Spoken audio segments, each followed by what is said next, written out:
My son was in a car accident, and for 72 hours I sat beside his hospital bed, praying he'd survive. In the next bed, separated by a thin curtain, was an elderly woman no one ever visited. I brought her coffee, listened when she spoke. On my last night there, she grabbed my hand with terrifying clarity and whispered, "Stay away from him, while you still can." I thought she was confused, drugged, broken by age.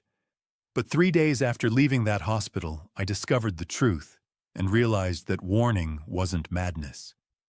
It was a countdown. I truly appreciate you being here. Before we continue, drop a comment and tell me where you're listening from and what time is it where you are right now. Just a quick note. This story includes a few fictional elements added for storytelling and learning purposes.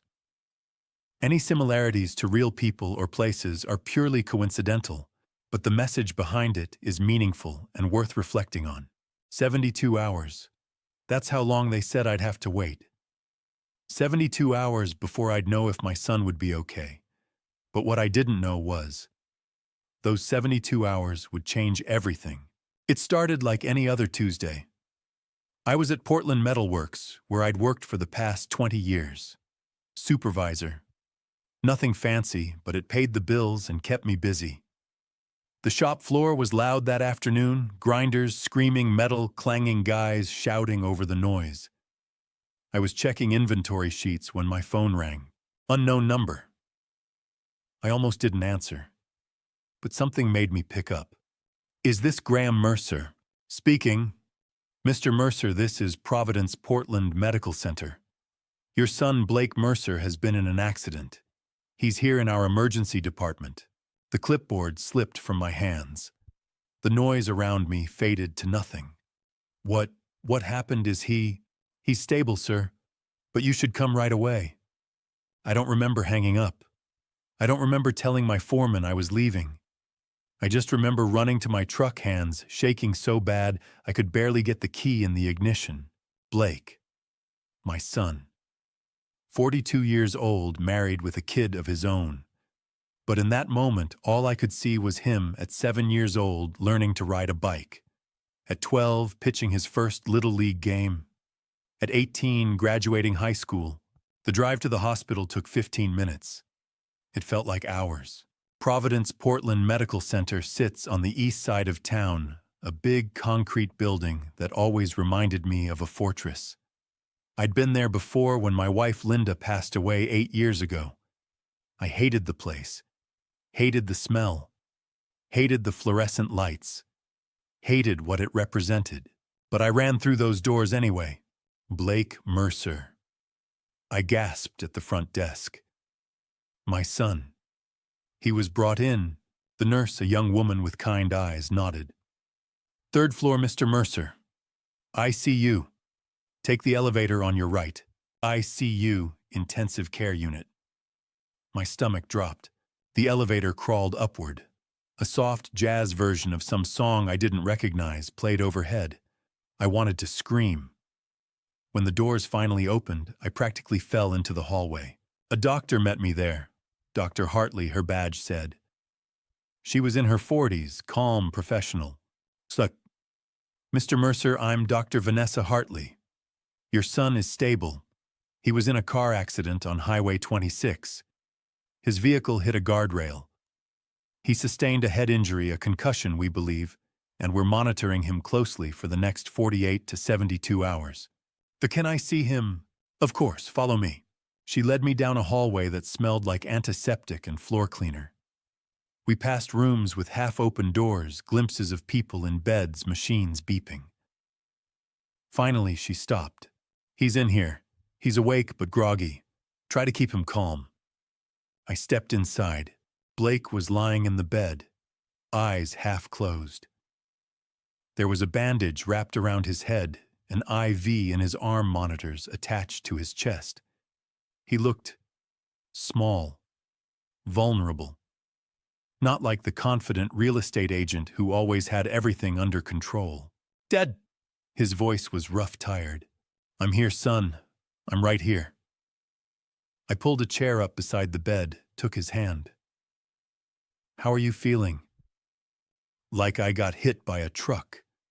He tried to smile, but it came out more like a grimace. "They said I have to stay for a few days.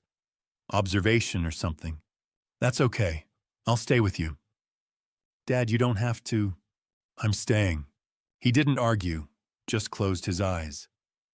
Within minutes, he was asleep. I sat there watching his chest rise and fall, listening to the steady beep of the heart monitor, thanking God or whoever was listening that he was alive. The room wasn't big, just enough space for the bed, a chair, and a small table. There was a curtain dividing the room in half. On the other side, I could hear someone moving, another patient. I glanced at the curtain but didn't say anything. Didn't want to intrude. Hours passed. A nurse came in, checked Blake's vitals, adjusted something on the IV. She smiled at me. "You doing okay, sir?" "Yeah, just glad he's all right. He's lucky. Head injuries can be tricky, but Dr. Hartley's one of the best." She left. The room fell quiet again, except for the beeping and the faint sound of traffic outside the window. Night came.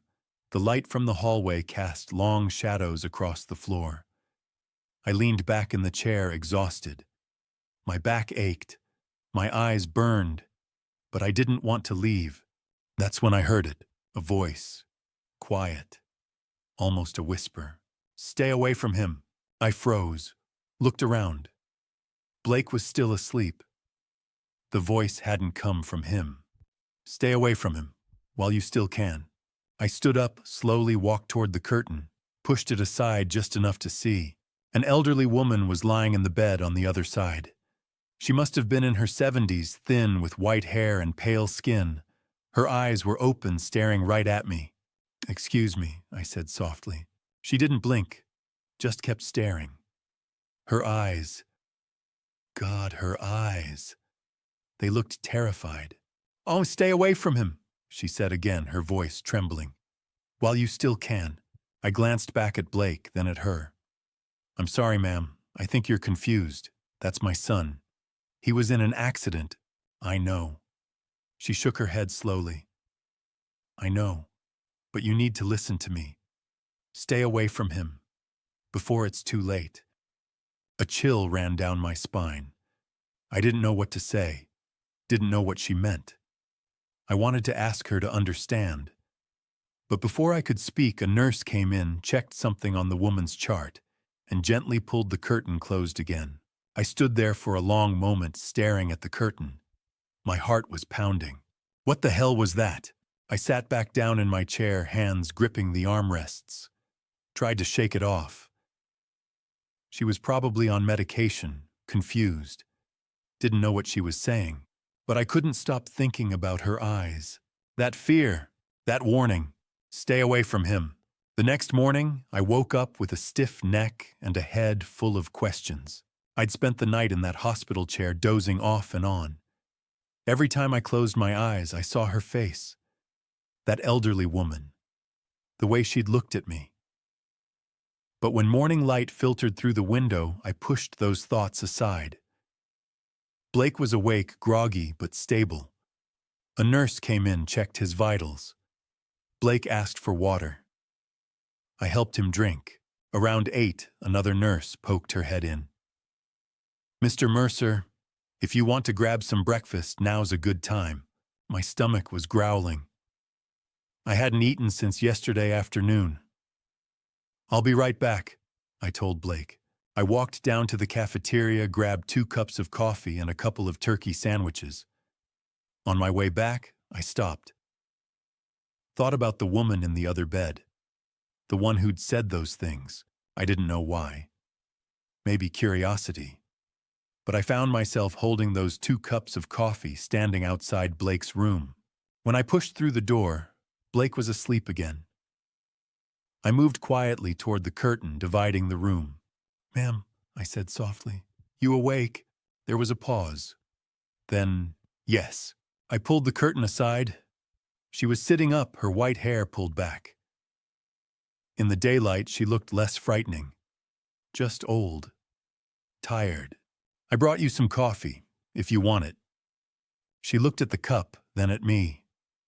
For a moment I thought she'd refuse, but she reached out, took it with both hands. Thank you, she said quietly. I got a sandwich too, turkey. She nodded. I handed it to her, pulled the visitor's chair closer. We didn't speak for a while, just sipped our coffee. Finally, she said, I'm Beatrice Halford. Graham Mercer. I know, I heard the nurse. I looked down at my coffee. Look, Mrs. Halford, about last night. I wasn't confused, she said, cutting me off. I know what I said, and I meant it. I didn't know how to respond. So I just said, that's my son in the other bed. Blake. He's 42. He's a good man, real estate agent. Married, got a kid. I paused. He's all I've got left. Him and my daughter Chelsea.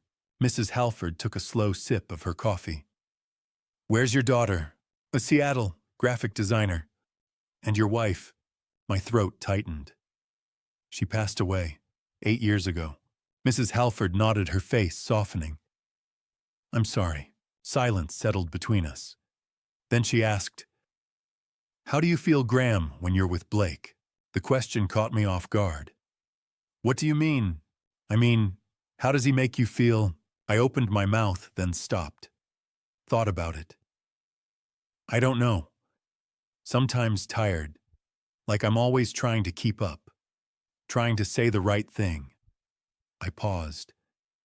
Sometimes I feel small. Mrs. Halford didn't say anything, just watched me with those tired eyes. But that's normal, right? I added quickly. Kids grow up. They don't need you the way they used to. A son who loves you doesn't make you feel the way you just described, Graham. Her words hit me hard. I wanted to argue, but something stopped me. Blake's not perfect, I said, but he's my son. I'm sure he is. Mrs. Halford set her coffee down. I had a son too, just one, like you. I looked at her, waiting.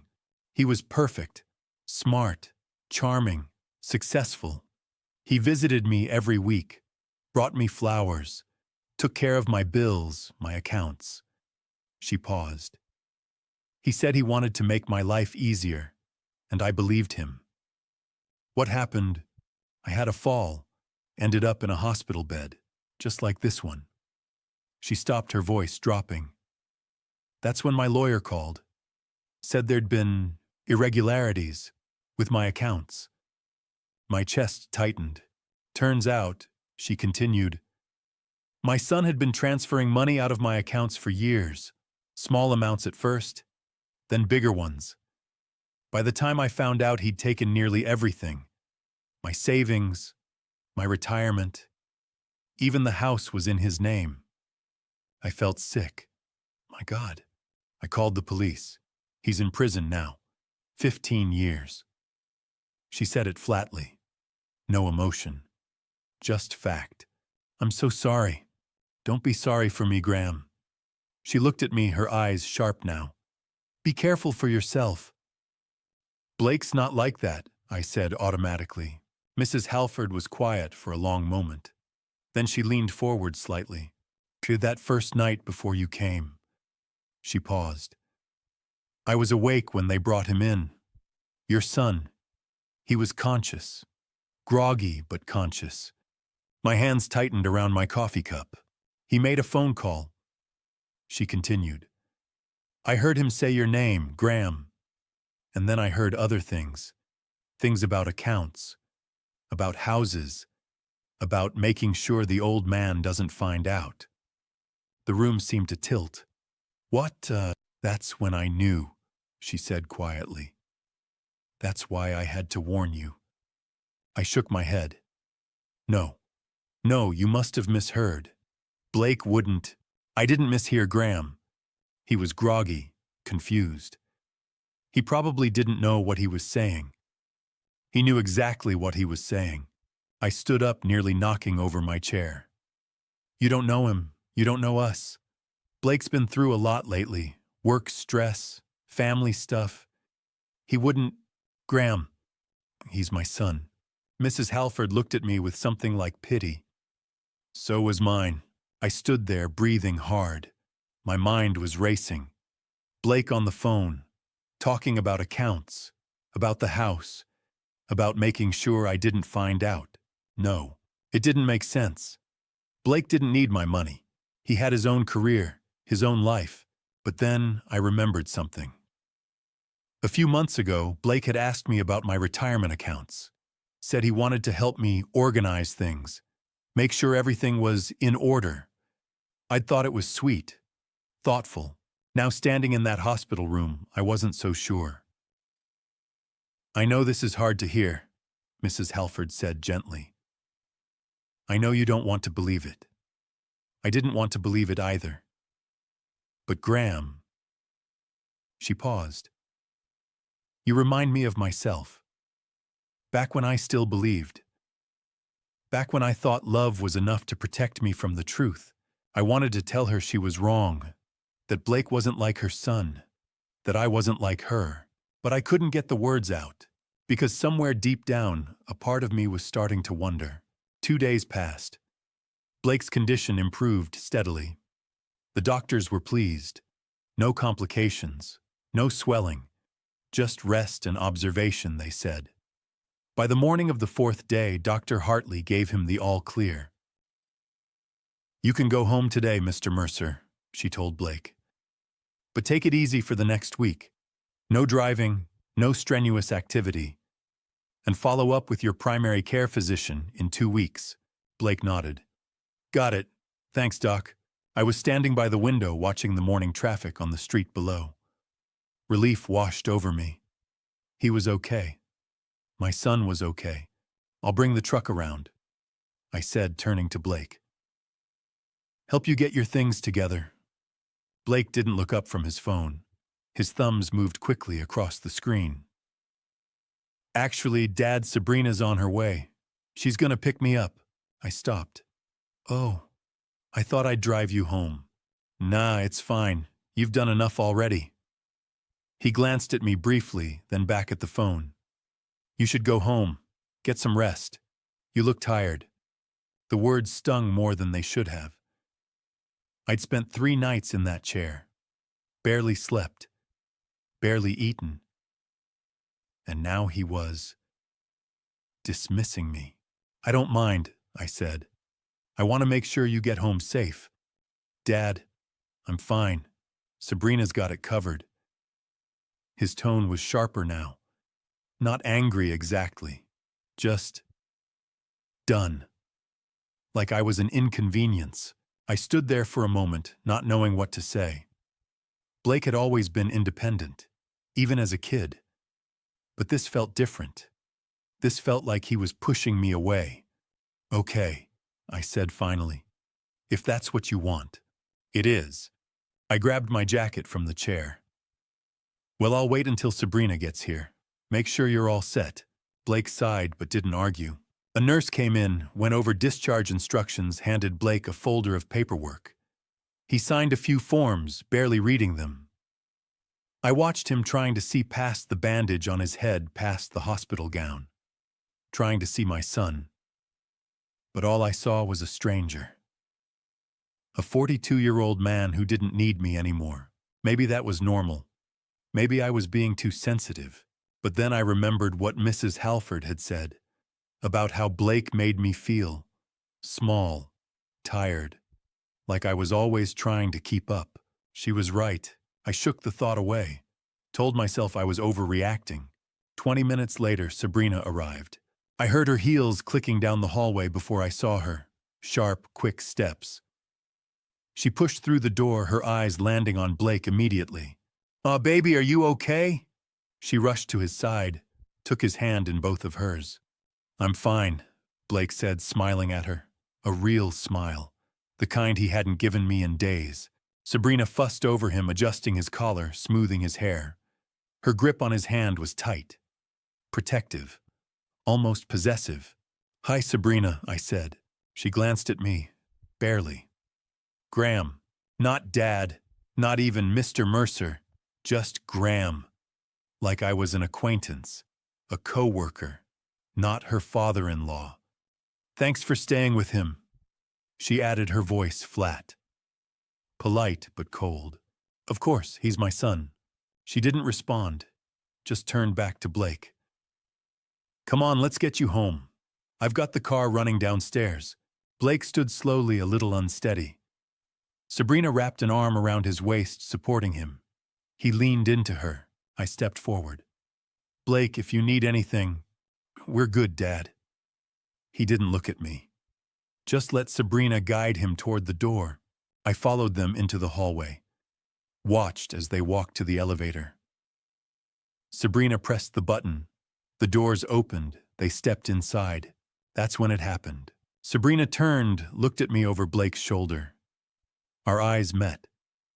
And the look she gave me, it wasn't just cold.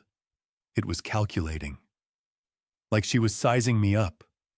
Like I was a problem she was trying to figure out how to solve. Then she leaned in, kissed Blake's cheek. But her eyes never left mine. The elevator doors closed.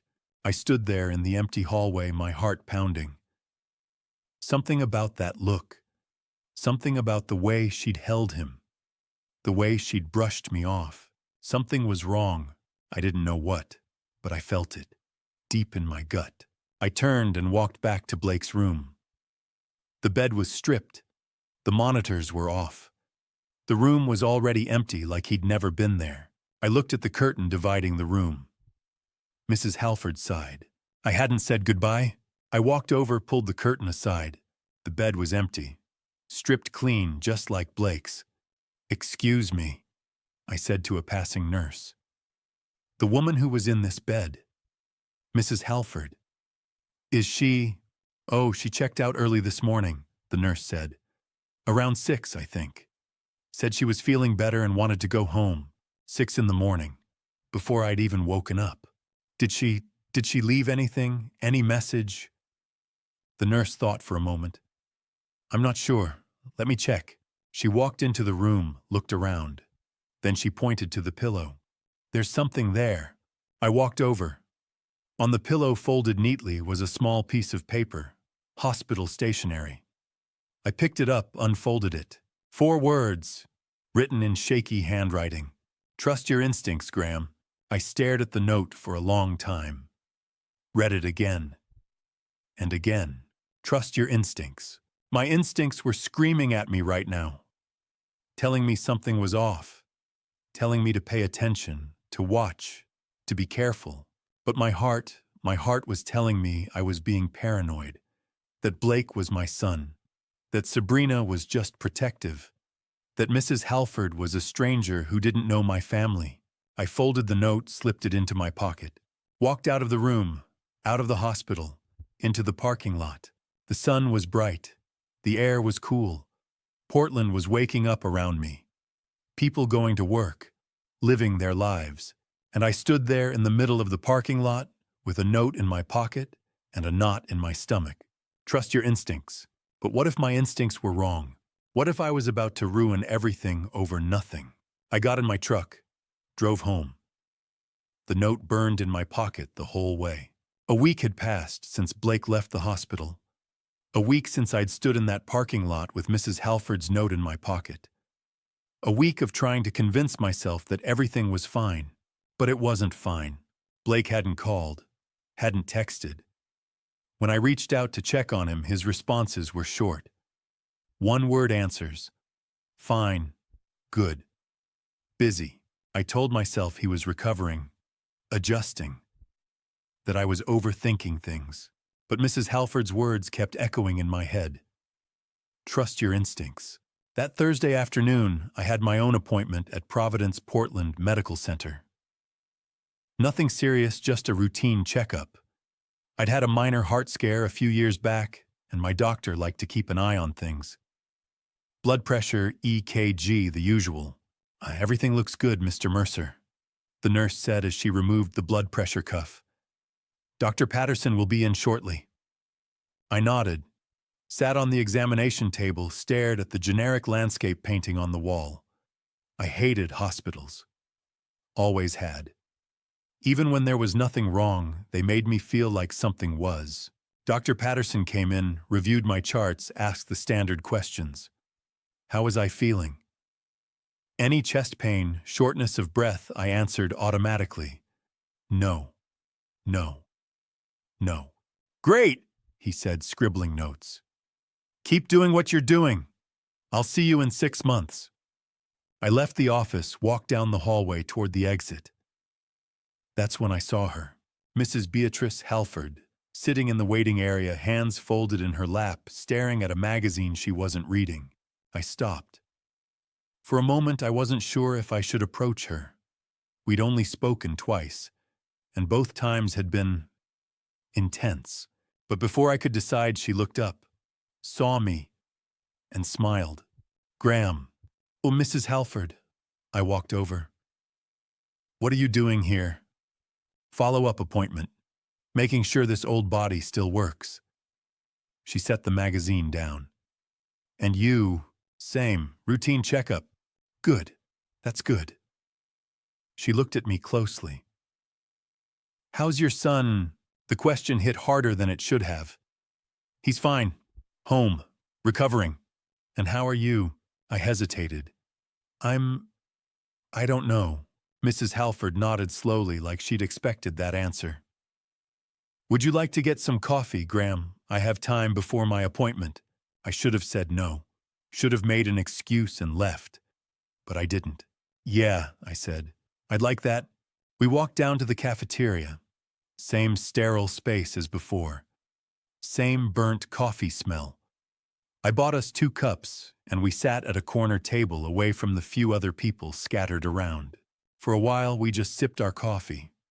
Then Mrs. Halford said, You're still thinking about what I told you, aren't you? I nodded. I can't stop. What's he done since he went home? Nothing.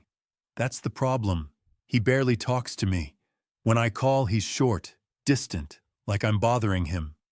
That's how it starts, Mrs. Halford said quietly. The distance, the coldness. You start to feel like a stranger in your own child's life. I look down at my coffee. I keep telling myself it's normal, that he's an adult. He has his own life. But it doesn't feel normal, does it? No. Mrs. Halford was quiet for a moment. Then she said, When my son started pulling away, I made excuses. Work stress, I told myself. Relationship problems, money troubles, anything but the truth. What was the truth? That he didn't see me as his mother anymore. He saw me as a resource, something to use, something to take from. She paused. The signs were there. Small things at first. He'd ask about my accounts, my passwords. He said he wanted to help me organize things, make my life easier, and I believed him. Because he was my son, and I wanted to believe. I felt a chill run through me. Blake had asked me about my retirement accounts a few months ago.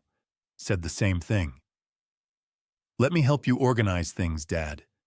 Make sure everything's in order. I should have listened to my instincts, Mrs. Halford continued. But I ignored them until it was too late. She looked at me. Don't make the same mistake I did, Graham. I don't know what to do. Start by watching, observing. Trust what you see, not what you want to see. I nodded, but my chest felt tight, like I couldn't breathe. Mrs. Halford reached into her purse, pulled out something small. A watch. Silver, tarnished, old. She set it on the table between us. I want you to have this, she said. I looked at the watch. The hands were frozen. Stopped at 3:15. What is it? My husband's watch. He gave it to me before he passed, 20 years ago. She picked it up, turned it over in her hands. It stopped working the day I realized what my son had done. I was sitting in my lawyer's office looking at the bank statements. All the money gone, and I looked down at this watch and it had stopped. 3:15. The exact moment everything became clear. She placed the watch in my hand. It was heavier than I expected. Cold. I don't understand, I said. Why are you giving this to me? Because sometimes, Graham, we need to stop, to pause, to step back and see things as they really are, not as we wish they were. She closed my fingers around the watch. This watch stopped at the moment I saw the truth. Keep it. It'll remind you. When the time comes. Mrs. Halford, I can't. You can. And you will. Her voice was firm. You'll understand why. Soon enough. I looked down at the watch in my hand. 3:15. The hands frozen in time.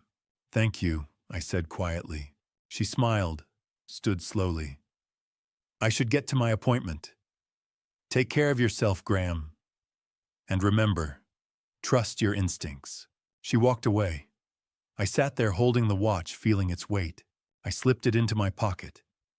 Next to the note she'd left me. Trust your instincts, Graham. That night I worked late. Inventory at the shop had gotten backed up, and my foreman asked if I could stay a few extra hours. I said yes. Anything to keep my mind busy. By the time I finished, it was past 3 in the morning. The roads were empty. Portland was asleep. I pulled into my driveway at 3:15 a.m. and stopped. Blake's car was there, parked in front of my house. I turned off the engine, sat there for a moment, confused. Blake lived 20 minutes away. What was he doing here at 3 in the morning? The house was dark, every light off. I got out, walked to the front door, unlocked it quietly, stepped inside. The house was silent, but not empty. I heard something, faint, coming from down the hall. Voices, whispering, from my office. I stood in the hallway with my hand on the light switch, my heart pounding. Blake's car sat outside. The house was dark. I heard whispers coming from my office. I flipped the switch. Light flooded the room. Blake stood by the file cabinet, one hand gripping an open drawer, the other holding papers. He spun around, eyes wide. Dad. He pressed a hand to his chest. Jesus, you scared me. I stepped inside. Blake. What are you doing here? It's 3 in the morning. He glanced at the papers, then back at me. I was looking for something. Paperwork. The title for my old car. I'm selling it. The file cabinet drawer was open. Files were pulled forward. At 3 a.m., I couldn't sleep. He set the papers on my desk and tried to smile. Thought I'd take care of it now. Sorry, Dad. I should have called. I studied him. His hair was messy. He wore jeans and a hoodie, not pajamas. Like he'd been out.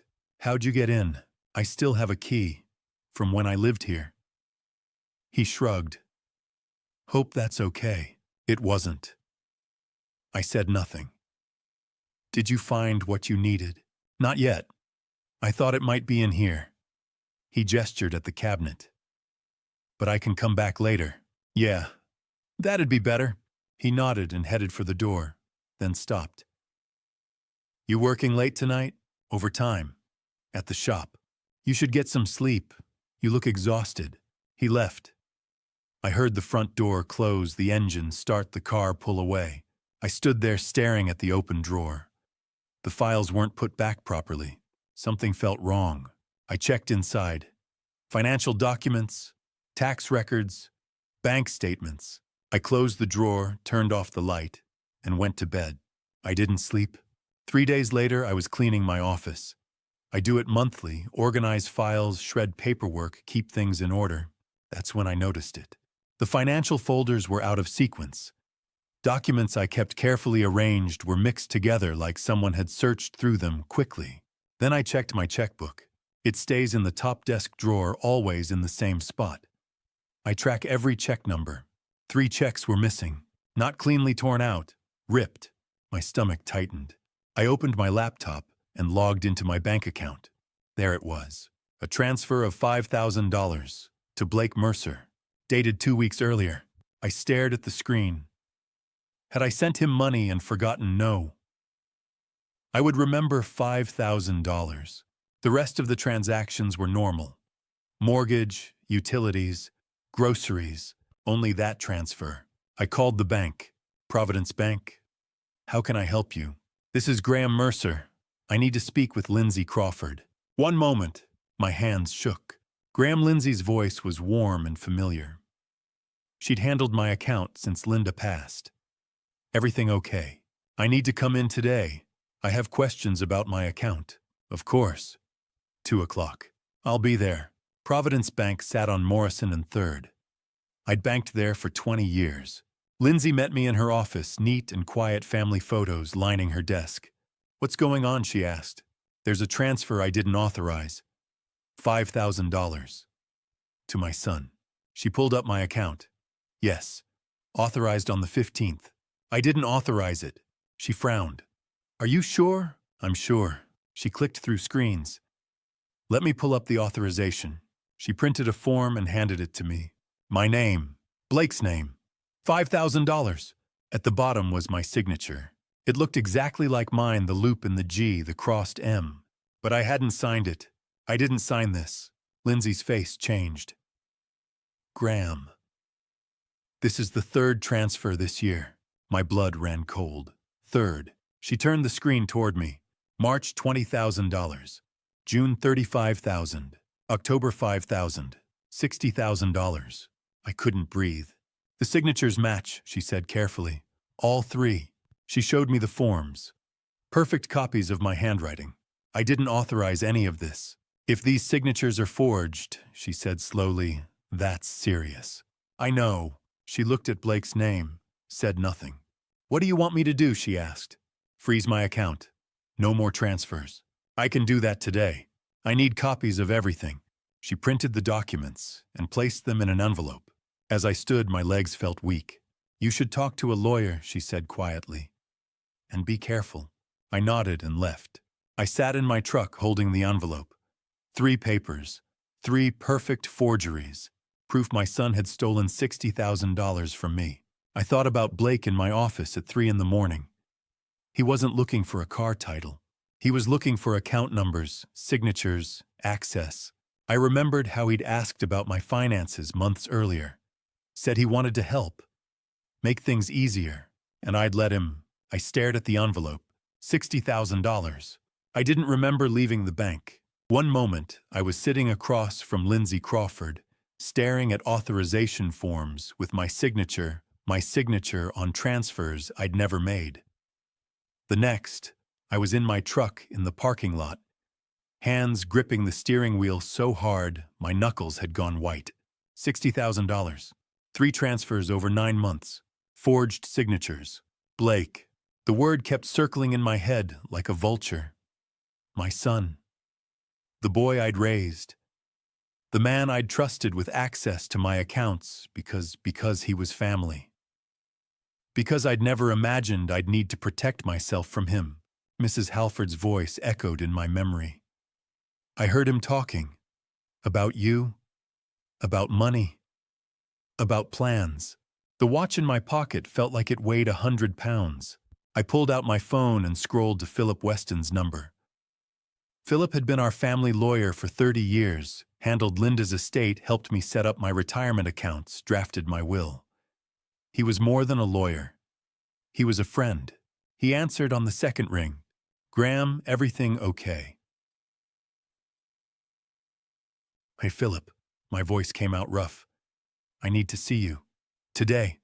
As soon as possible. There was a pause. Philip knew me well enough to hear what I wasn't saying. I've got a slot at 3. Can you make it? I checked the dashboard clock, 12:47 p.m. I'll be there. Philip's office sat in a brick building downtown, the kind of place that smelled like old law books and furniture polish. His assistant waved me through, and I found him behind his desk, reading glasses perched on his nose, a mug of coffee steaming beside a stack of papers.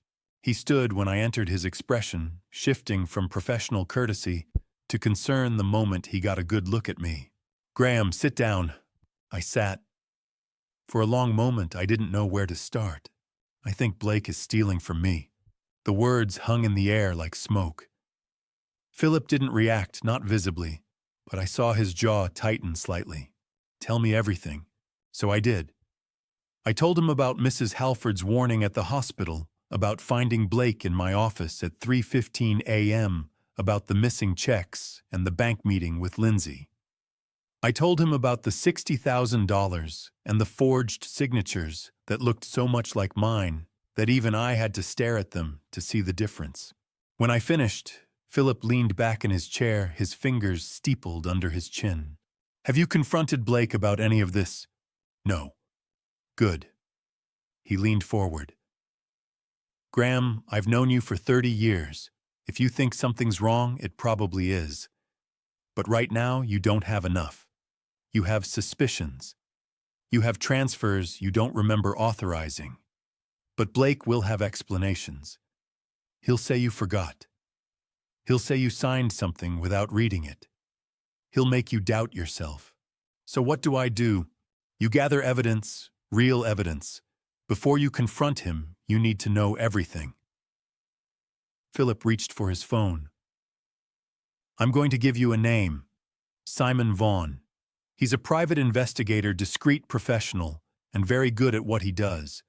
He's helped clients of mine before in situations like this. A private investigator." The words felt foreign in my mouth. "To follow my own son, to protect yourself," Philip said quietly. "That's what this is about now, Graham. Protection." I met Simon Vaughn the next day at a coffee shop near the waterfront. He was younger than I'd expected, maybe 40, with the kind of face that could blend into a crowd. He wore jeans and a plain jacket, nothing flashy, nothing memorable. We shook hands and sat in a corner booth. So Philip filled me in on the basics. Simon said, pulling out a small notebook. "Unauthorized transfers, forged signatures, 60,000 over 9 months. He looked at me. "Tell me about Blake." So I did. I told him Blake was 42, a real estate agent married to a woman named Sabrina. They had a son, Lucas, who was 10. I told him Blake lived in Beaverton, drove a newer model truck, and had always seemed successful, comfortable. "But you don't know his financials," Simon said. "No." Any signs of trouble, debt, gambling, expensive habits. I thought about Blake's truck, the new one he'd gotten last year. The way Sabrina always dressed well. The trips they took. "I don't know," I admitted. "I never asked." Simon made a note. "That's what I'm here for. I'll start with financial records, public records, property liens, court filings. I'll watch his movements, see where he goes, who he talks to. I'll keep it quiet. He won't know I'm there." "Oh, how long will it take?" "Yeah, it depends on what I find. Could be a few days. Could be longer." He met my eyes. "But if there's something there, Mr. Mercer, I'll find it." That night, I sat in my office, the same office where I'd found Blake at 3:15 a.m., and went through every financial document I could find. Bank statements, retirement accounts, investment portfolios, and that's when I saw it. A joint account, under my name and Blake's, opened 8 months ago. I didn't remember opening it. I called the number on the statement, navigated the automated system, and finally reached a representative. "Nah, Mr. Mercer, yes, I see the account here. Joint ownership with Blake Mercer. Opened in March of last year." "What's the current balance?" "Zero, sir." "Zero?" "Yes. There was a transfer in of $55,000 from your retirement fund in April, and a withdrawal of the full amount 2 weeks later." The room tilted. $55,000 from my retirement fund into an account I didn't know existed, and then gone. I thanked the representative and hung up. My hands were shaking. I reached into my pocket and pulled out Mrs. Halford's watch, the silver one with the hands frozen at 3:15. Sometimes we need to stop to see things clearly. My phone buzzed. A text from Simon Vaughn. "No, we need to meet. In person. There's something you need to see." I called him. He answered immediately. "Simon, what is it?" His voice was low, careful. "Mr. Mercer, it's about your son. It's worse than you think. 2 days after that phone call from Simon, I met him at a little diner on the east side of Portland. The kind of place that's been there forever, Red Booth's coffee that tastes like it's been sitting since morning waitress who's seen it all. Philip was already there when I walked in. That's when I knew it was bad. Simon had called him too. They were sitting in the back corner. I slid into the booth across from them, and Simon had this folder in front of him. Thick, bound with rubber bands. He looked at me and I could see it in his face he didn't want to show me what was inside. But I needed to know. Show me, I said. He opened the folder. The first things I saw were photographs. My son, walking into a casino. The Fortune Casino, it's called, big neon signs, parking lot full of cars. And there was Blake walking through those doors like he owned the place. Simon spread out more photos. Blake at a poker table. Blake at blackjack. Blake leaving at 2 a.m. with his head down looking like he'd lost everything. He's been going 3-4 times a week, Simon said, for the last 6 months. I stared at those pictures. That was Blake's truck. That was Blake's jacket. That was my son. How much? I asked. Simon pulled out a stack of papers, receipts, documents, things with names I didn't recognize. He owes $150,000, Simon said, to predatory lenders, the kind of people who charge 20% interest per month. $150,000. I couldn't even wrap my head around that number. He's got 3 months, Simon continued.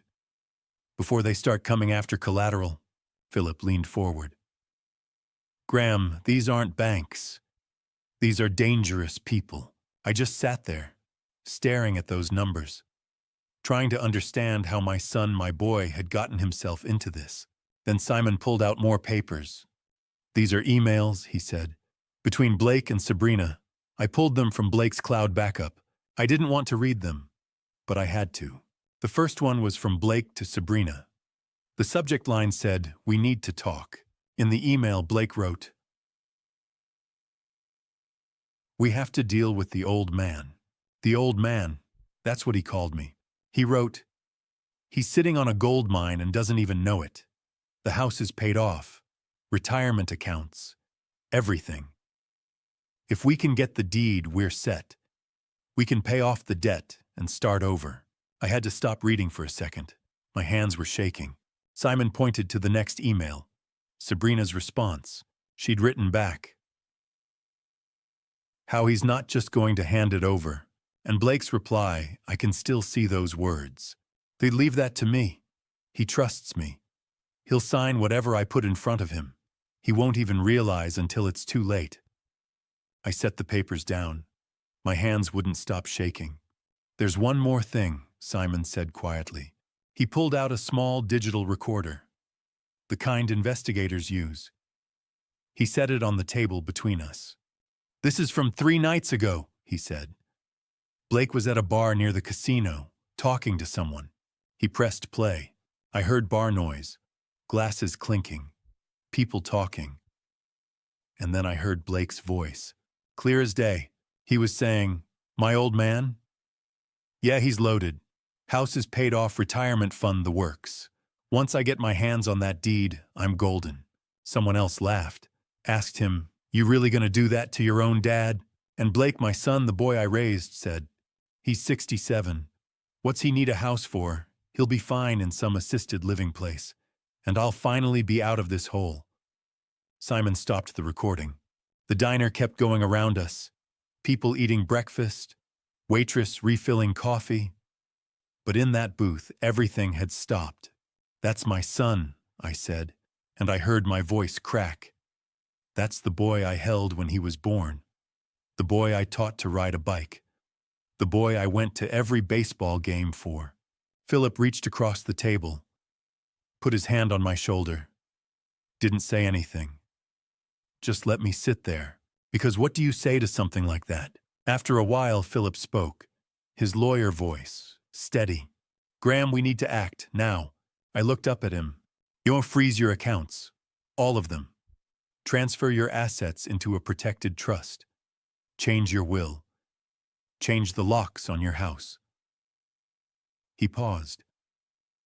And don't tell Blake any of this. Not yet. Why not? Because if he knows we know, he'll either run or he'll accelerate, and we need to be ready.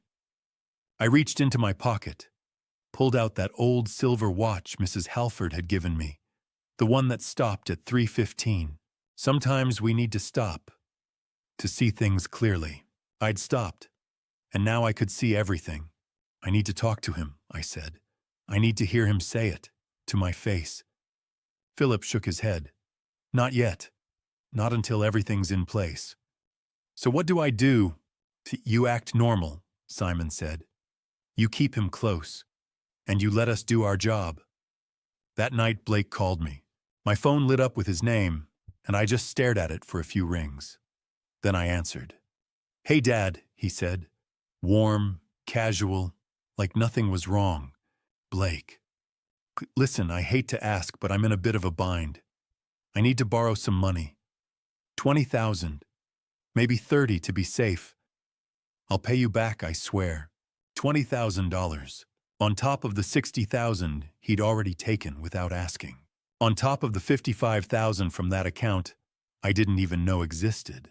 I looked at that folder Simon had given me, at those photos, at those emails, at that recorder. How much do you need? I asked. 30,000 would be safer. Come by tomorrow, I said. Around 2, we'll talk. There was a pause. Then, really, Dad, thank you so much. You're saving my life. I'll see you tomorrow. I hung up, and I sat there in my kitchen.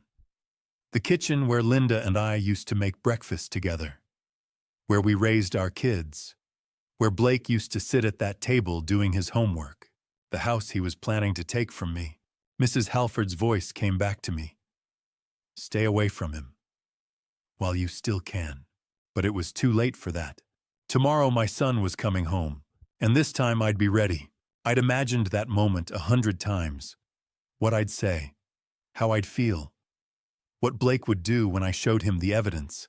But when it actually happened, I didn't feel angry. I didn't even feel sad. I felt empty. Just this complete hollow emptiness. Let me tell you how it went. Blake showed up right at 2 o'clock the next afternoon. I heard his truck pull into the driveway, that familiar sound I used to love hearing. My son coming home. I opened the door before he could knock. Hey, Dad, he smiled. That warm, easy smile. Thanks for making time to see me. Come in, Blake. We sat in the living room. The same room where we'd watched Sunday football together, where Linda used to read him stories when he was little, where he'd opened Christmas presents every year. He leaned back on the couch, relaxed. Started with small talk. How you been feeling? You look tired. I'm fine. Like Lucas has been asking about you. Says he misses Grandpa. I nodded. Didn't trust myself to speak yet. The tension was there right under the surface, but I was holding it together. Blake kept talking. Told me about some project at work. Some deal that was almost closed. Making everything sound normal. Making himself sound normal. Then he shifted forward.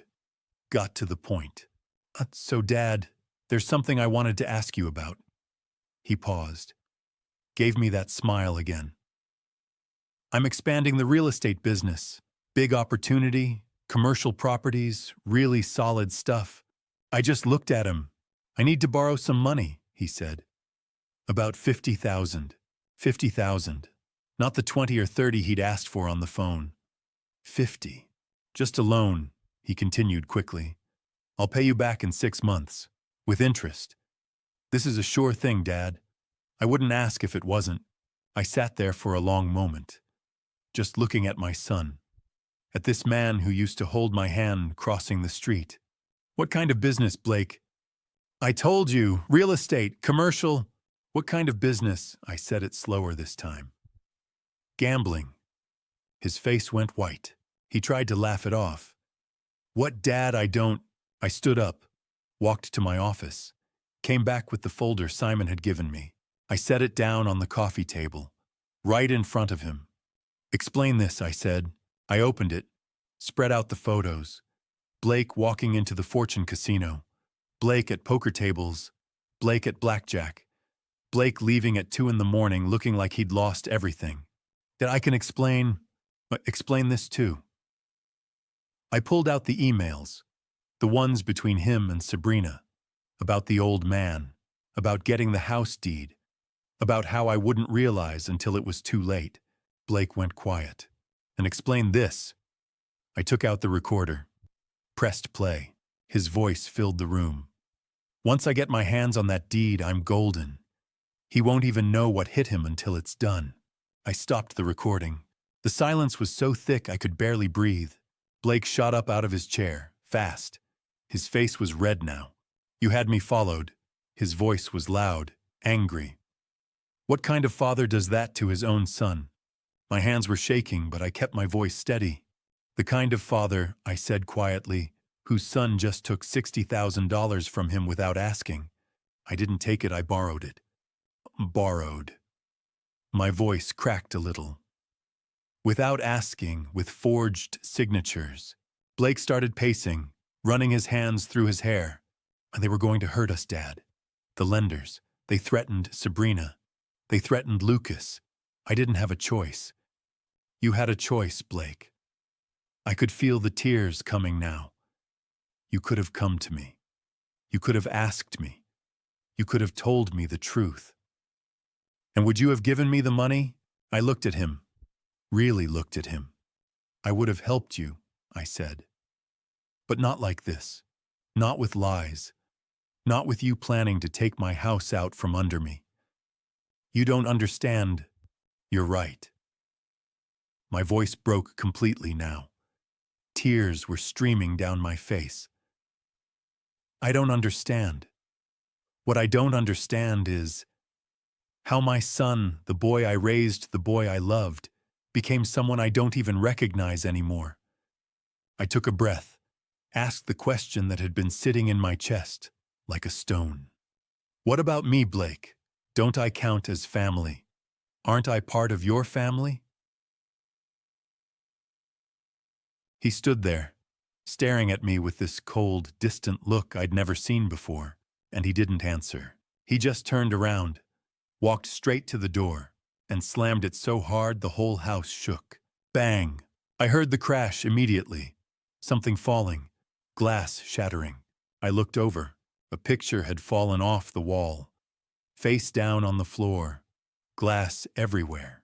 I walked over slowly, bent down.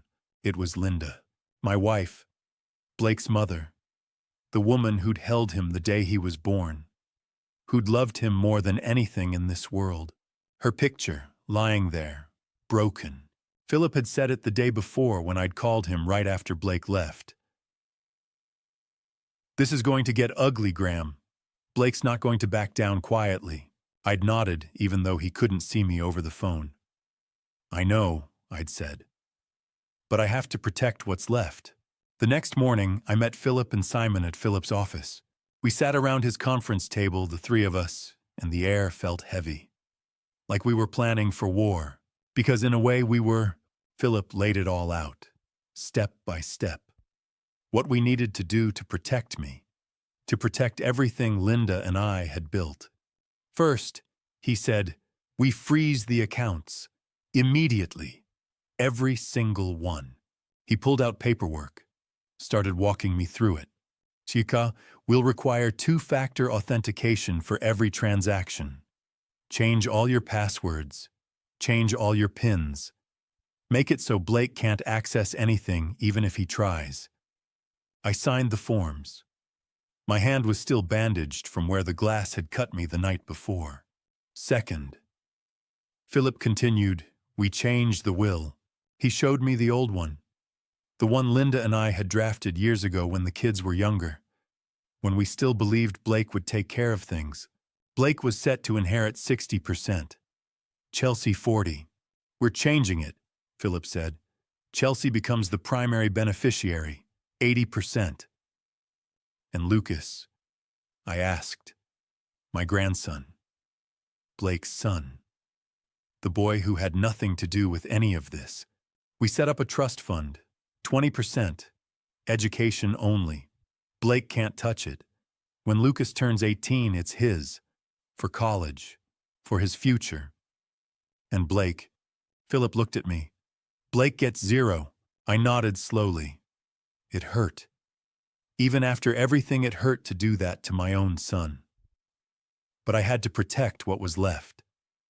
I had to protect the people who still deserved it.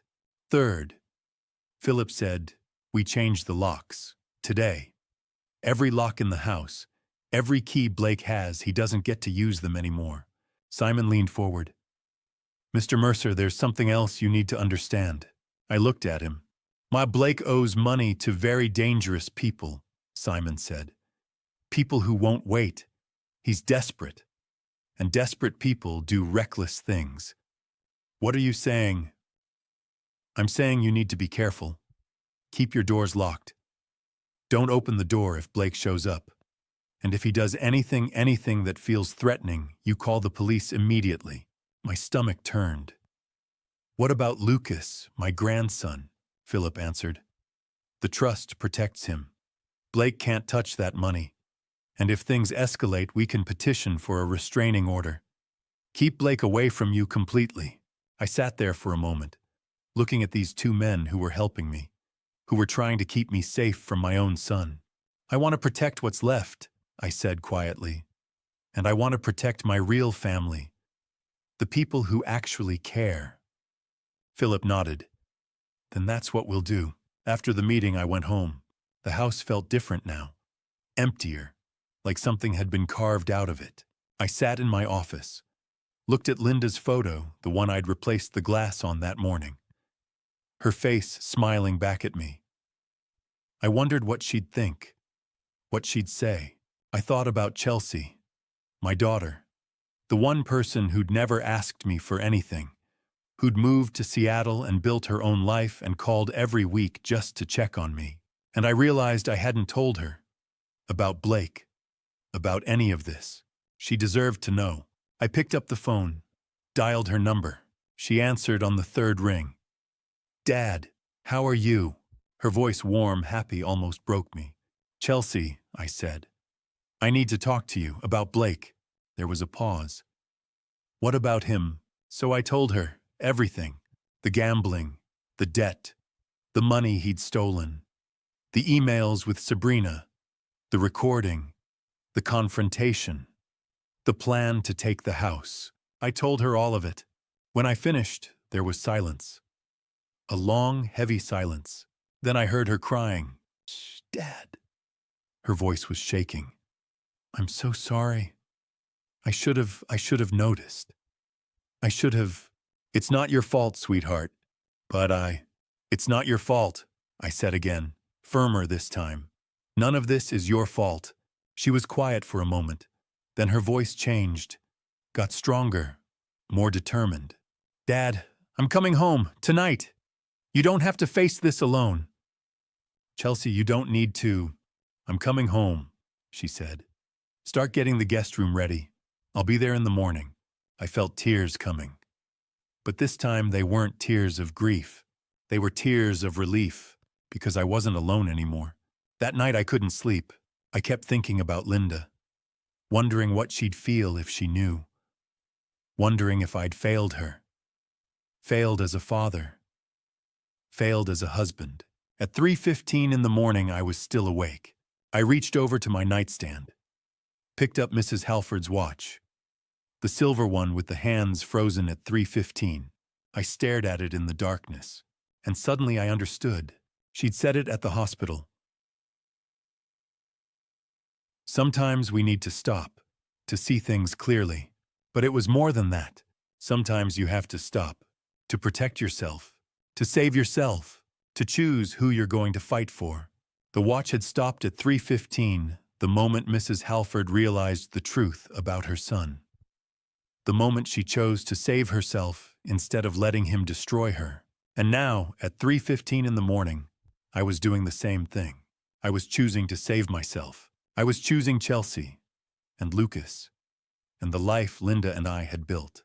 Even if it meant letting Blake go. I set the watch back down, And for the first time in weeks, I felt something other than emptiness. I felt ready.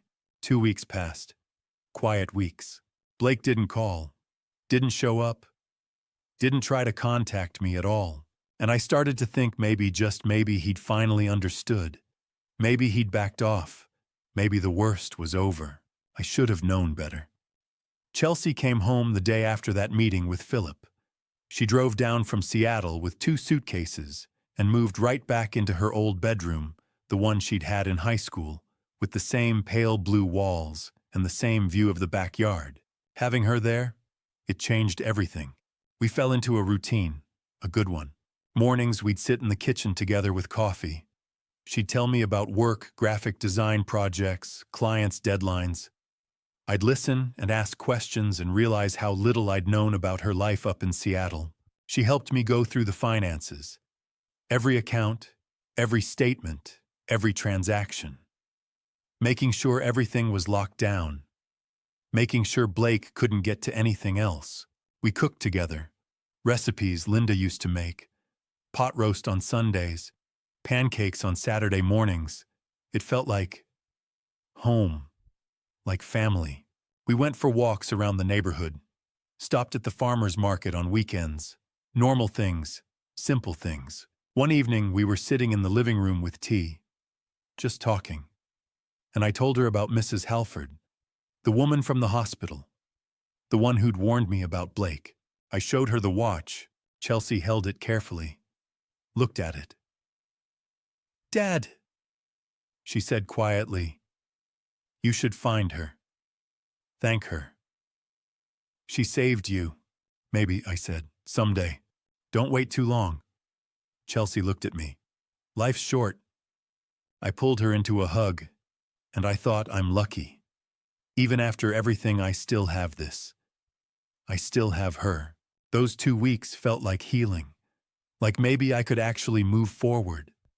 Like maybe the worst was over. I let myself believe it. I shouldn't have. On the 15th day, the doorbell rang. I was in the kitchen.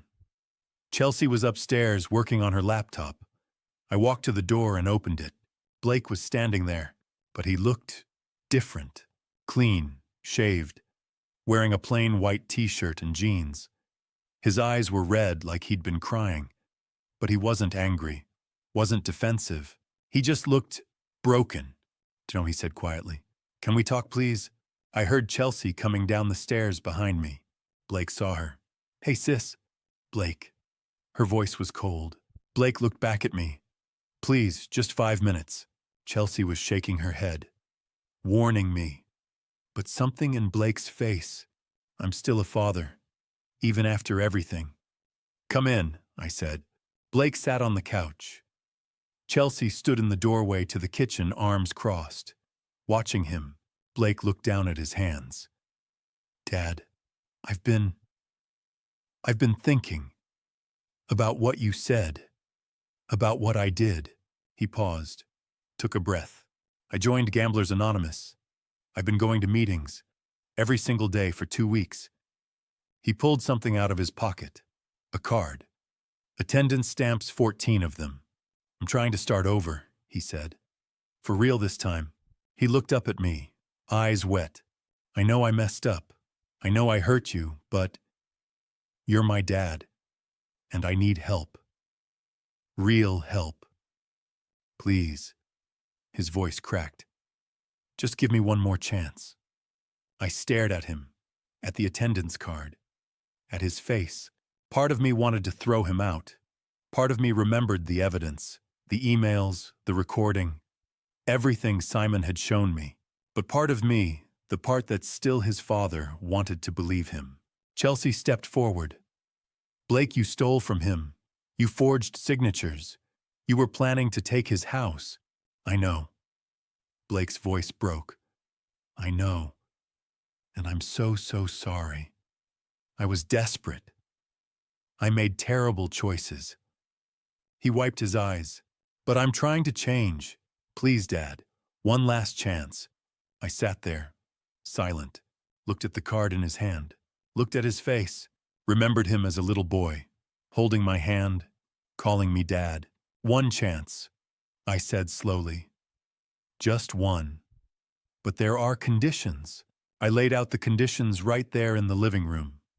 Blake sitting on the couch. Chelsea standing behind me with her arms crossed. You go to GA meetings, I said. At least 5 times a week. You meet with Philip every week to report your progress. You don't touch any of my accounts. You get a steady job, and you don't gamble. Not at all. Not ever. Blake nodded, tears in his eyes. I understand. I'll do it all. I promise, Dad.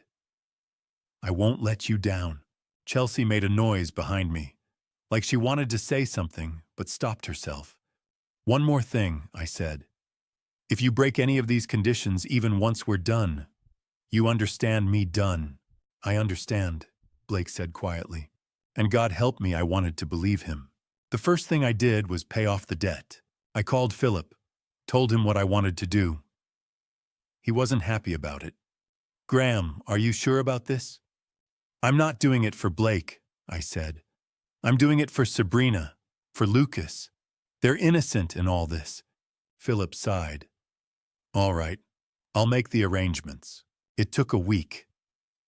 Philip and Simon worked with intermediaries, the kind of people who know how to talk to loan sharks without ending up in the river. $150,000, cash. Handed over in some parking lot I'll never know about. And just like that, Blake's debt was gone. He was safe. Chelsea found out a few days later. She wasn't happy. Dad, you're enabling him. You know that, right? I'm protecting your nephew, I said. You're letting Blake manipulate you again. Maybe, I looked at her. But I have to try Chelsea. He's still my son. She shook her head. Didn't say anything else. But I could see it in her face. She thought I was making a mistake. Maybe I was. The first week, Blake showed up at the house with his GA attendance card. 7 meetings in 7 days. He met with Philip, reported that he'd applied to 3 different companies. Then came the family dinner. Blake, Sabrina, and Lucas. All of them at my dining room table. Chelsea was there too, watching everything with those sharp eyes of hers. Lucas ran up to me when they arrived. Grandpa. He wrapped his arms around my waist. 10 years old and full of energy. That moment right there, that's why I did it. Why I gave Blake this chance. Because Lucas deserved a grandfather. And maybe, just maybe, Blake could be the father Lucas deserved too. The dinner went well. Normal conversation. Sabrina asked about Chelsea's work in Seattle. Blake was quiet, respectful. Lucas told me about school. It felt good, like family. Week 2. Blake got a job, assistant position at a real estate agency. Nothing fancy, but steady. He was so excited when he told me. I start Monday, Dad. It's not much, but it's a beginning. That week, he came over and cooked dinner for me. Pot roast, mashed potatoes. The kind of meal Linda used to make when the kids were little. We sat at the kitchen table, just the 2 of us, and talked. Really talked. About when he was young. About Linda. About the mistakes we'd both made. Mom would be proud, right? Blake said quietly. That I'm trying. I felt my throat tighten. Yeah, she would be. For a moment it felt like I had my son back. Week 3, Blake started the job. Came home every day. Went to his meetings. Reported to Philip. Everything seemed to be falling into place. One evening, Blake brought Lucas over. Just the 2 of them. We sat in the living room and watched a baseball game on TV. Graham, Blake, and Lucas. 3 generations. Lucas fell asleep on the couch between us. Blake looked over at me and smiled. Thanks, Dad, he said, for giving me this chance. I looked at him. At Lucas sleeping peacefully. At this moment, that felt so normal, and I thought, maybe I didn't lose him after all. Chelsea still had her doubts. I could see it. But even she was starting to soften, starting to think maybe Blake really was trying. I wanted to believe it, desperately, because if Blake could change, Maybe I hadn't completely failed as a father. Monday morning, week 4. My phone rang.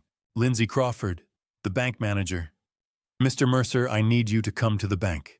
Immediately. Her voice was urgent, tight. What's wrong? Someone tried to open a life insurance policy in your name. The beneficiary is Blake Mercer.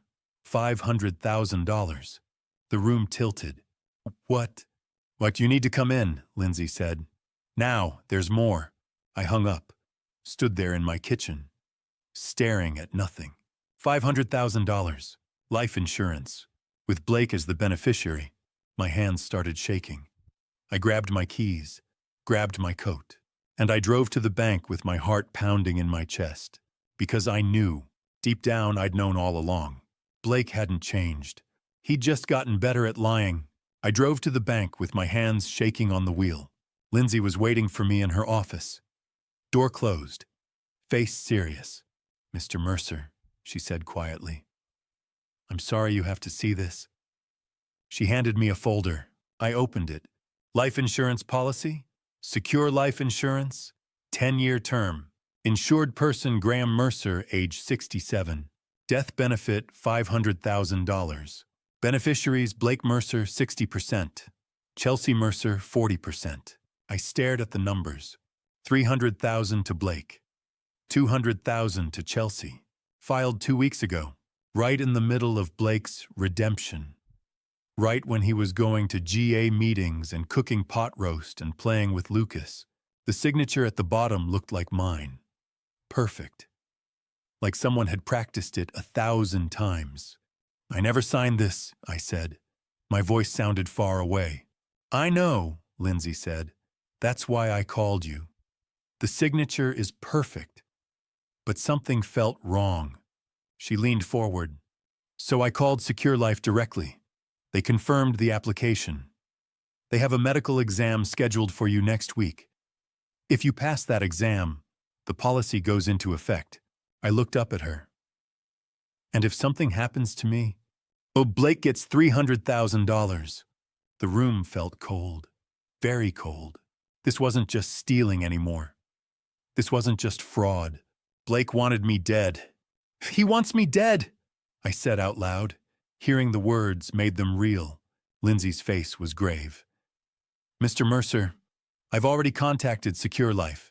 They're canceling the application. But you need to call the police. This is serious. I called Philip from Lindsay's office. He arrived 20 minutes later. He looked at the documents. His face went white. Graham, this is attempted fraud. But it's more than that. He looked at me. This is conspiracy. Planning. This is very serious. I know someone, he said. Detective Grant Sullivan. He specializes in financial crimes. Let me call him. An hour later, we were at Philip's office. Detective Sullivan sat across from us. He was about 45. Serious, professional. The kind of man who'd seen everything and wasn't surprised by anything anymore. He went through the documents carefully, made notes. Mr. Mercer, has Blake done anything else recently? Anything that put you in danger? I thought about it. Then I remembered. The brakes, I said. A while back, Simon, my investigator, mentioned that Blake took my truck to a mechanic. There was something about the brakes. Sullivan looked up. What about the brakes? I told him what I knew. About the truck. About Simon's suspicions. Sullivan's expression darkened. Mr. Mercer, if your son is escalating from fraud to potentially threatening your life, this might not stop here. He leaned forward. We need to investigate deeper. I need everything you have, every piece of evidence. We spent the next 2 hours going through it all. The forged transfers, the gambling debts, the emails, the recording, the joint account. And now this, the life insurance policy. Sullivan made notes on everything. Where did he get your medical information? He asked. The hospital, I said. When he was admitted a few months ago. He was in the bed next to mine for 2 days. He could have accessed my records. Sullivan nodded. That makes sense. Medical identity theft. He used your information to file this policy. He closed his notebook. Mr. Mercer, I'm opening an official investigation, but I need you to be very careful. I want you to install security at your house, cameras, an alarm system. And if Blake shows up, you call me immediately. Don't open the door. Don't let him in. You think he's that dangerous? I asked. Sullivan looked me in the eye. I think he's desperate, and desperate people do desperate things. Chelsea came back to the house while we were still at Philip's office. I'd called her, told her she needed to come back immediately. When she walked in and saw the three of us, me, Philip, and Sullivan, her face went pale. What happened? I handed her the insurance documents. She read them. Her hands started shaking. Dad, you're not safe. Blake he's dangerous. I know, I said. She looked at Sullivan. What are you going to do? We're investigating, Sullivan said. But your father needs to be careful. Very careful. Chelsea turned to me, eyes wet. Dad, maybe you should leave. Go somewhere Blake can't find you. I'm not running from my own son, I said. Then I'm staying, Chelsea said. I'm not leaving you alone. $500,000. That's what my life was worth to my son. 500,000 reasons for me to disappear. 300,000 for Blake. 200,000 for Chelsea, probably just to make it look legitimate. To make it look like a normal family policy. But it wasn't normal. None of this was normal. That night, lying in bed, I kept thinking about that number. 500,000. And I kept thinking about the medical exam scheduled for next week. The one I was supposed to attend. The one that would make the policy official. Blake had planned this. Carefully. While he was sitting at my dining room table. While he was cooking pot roast. While he was watching baseball with Lucas. He'd been planning to kill me. And I'd almost believed him when he said he'd changed. We met at Philip's office a few days later. Emergency meeting. Philip. Detective Sullivan. Simon on video call from his car. Chelsea and me. Sullivan laid it out plain. We have a problem. We know Blake is dangerous, but we need proof of intent to harm. Fraud charges might not be enough to put him away for long. Simon leaned into the camera. I can keep following him, but if he's planning something physical, we need to catch him in the act. What are you suggesting? Philip asked. Surveillance, Simon said. 24/7 cameras at Graham's house. If Blake tries to break in or sabotage something, we'll have it on video, Sullivan nodded. I agree. And Mr. Mercer, I want you to be extremely careful. Don't eat or drink anything Blake gives you. Don't let him in your house alone. You think he'd actually... I couldn't finish the sentence. Oh, I don't know what he'll do, Sullivan said. But we need to be prepared. They installed the system that afternoon. Cameras at the front door, back door, garage, driveway, motion sensors throughout the house. Everything recording to the cloud 24 hours a day. Simon would monitor it remotely. Chelsea stayed by my side constantly. I'm not leaving you alone, Dad, she said. Not for a second. A week passed. Quiet. Blake didn't call, didn't show up. Maybe he knew the insurance fraud had been discovered. Then on day 7, my phone rang. Blake. Hey, Dad, how are you? I glanced at Chelsea. She was watching me closely. I'm fine, Blake. Listen, my truck's transmission just died. Shop says it'll take a week to fix. Could I borrow yours just for a few days? I need it for work. I looked at Chelsea. She was shaking her head hard. I remembered what Sullivan had said. If he asks for anything, call me first. Let me think about it, Blake. I'll call you back. I hung up and immediately called Sullivan. This could be an opportunity, Sullivan said. Agree to it. We'll track the truck. See what he does with it. But what if something happens to the truck? That's exactly what we're hoping for, Sullivan said. We need evidence. I didn't like it, but I agreed. I called Blake back. All right, you can borrow it. But just 3 days. Thanks, Dad. I'll pick it up tomorrow morning. That night, Simon came to the house, installed a GPS tracker on my Ford F-150. Small device, hidden, real-time tracking. The next morning, Blake showed up with a big smile, thanked me, drove away, and I watched him go, in my truck, with my life quite literally in his hands. Simon and Sullivan monitored the GPS. Day 1. Blake used the truck normally. Work, home. Nothing unusual. Day 2. Same thing, work, home. Then that evening, the GPS showed Blake driving to an address on the east side of Portland. Simon checked it out. Small garage. Owner Bruno Marchetti. Simon ran a background check. Bruno Marchetti, 32, mechanic, priors for fraud and illegal vehicle modifications. Known for creative repairs. Blake was there for 2 hours. When Blake left, Simon decided to investigate. He went to the garage, posed as a customer asking about special services. Bruno was cautious at first, but after some negotiation and some cash, he talked. Blake had paid him $5,000. The job cut the brake lines, 60 to 70%. Not a complete cut that would be too obvious. A slow leak. So the brakes would fail after 20 to 30 minutes of driving. Make it look like an accident. Simon recorded the whole conversation on a hidden device. Then he called Sullivan and me. "Graham," Simon said. His voice was tight. "Your brakes are about to fail.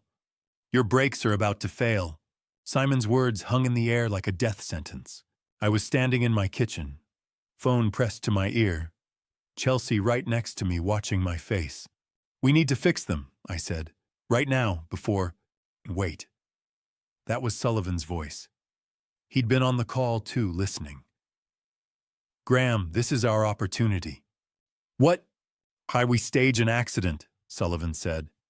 "Make Blake think it worked. Then we see what he does next." An hour later, we were all in Philip's office. Emergency meeting. Sullivan laid it out.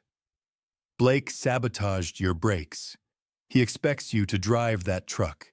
He expects you to crash, so we give him what he expects." "You want me to crash the truck?" I said slowly. "On a controlled crash," Sullivan clarified. "We'll have stunt coordinators, professionals, paramedics standing by. We stage it on a closed section of Highway 26. You crash into a barrier designed impact minimal speed. You walk away with cuts and bruises, maybe a broken rib for authenticity." He paused. But to Blake, it looks real. Ambulance, police, fire trucks, media coverage. You're rushed to the hospital in critical condition. And then we watch. We see what Blake does. Does he try to collect the insurance? Does he come to finish the job? Does he make his next move? Philip leaned forward. "It's risky, Graham. Even a controlled crash." "I know," I said. Chelsea stood up. "No, absolutely not. Dad, you could actually get hurt." "I will get hurt," I said quietly. "A little. But better that than Blake succeeding for real." She stared at me. "This is insane." "It's the only way to catch him," Sullivan said. "We need Blake to believe his plan worked. Otherwise, he'll just try again. Maybe in a way we can't predict or stop." Simon nodded from the video screen.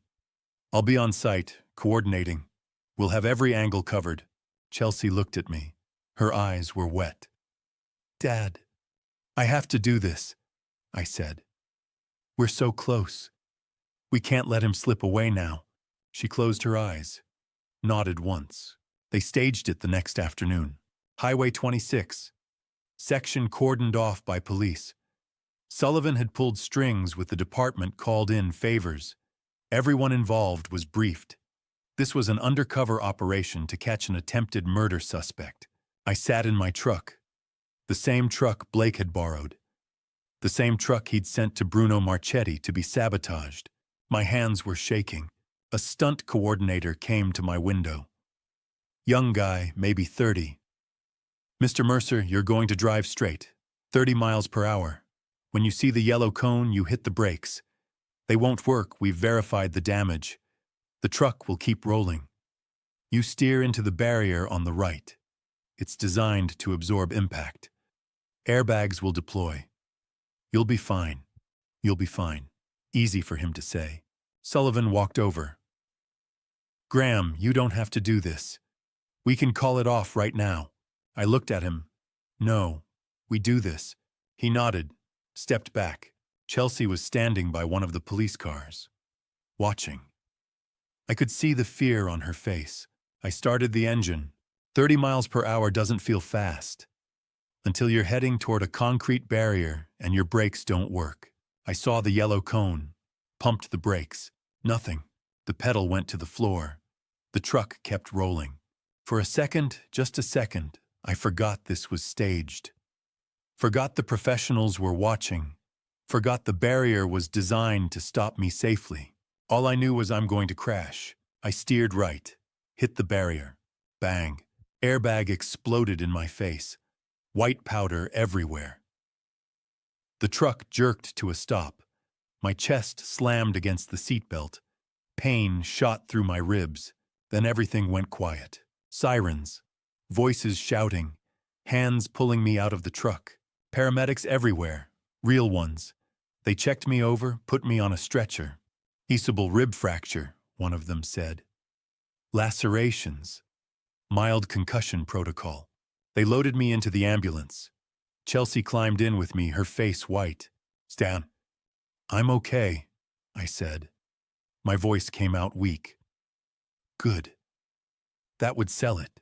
They took me to Providence Portland Medical Center, the same hospital where this whole thing had started, where Mrs. Halford had warned me, where Blake had been in the bed next to mine. Full circle. They admitted me, put me in a room, bandaged the cuts on my forehead and arms, taped my ribs, hooked me up to monitors. Dr. Vanessa Hartley came in, the same doctor who'd treated Blake months ago. Mr. Mercer, she said quietly. Detective Sullivan briefed me. You're lucky. Bruised ribs, lacerations, mild whiplash. Nothing serious. But it looks serious, I said.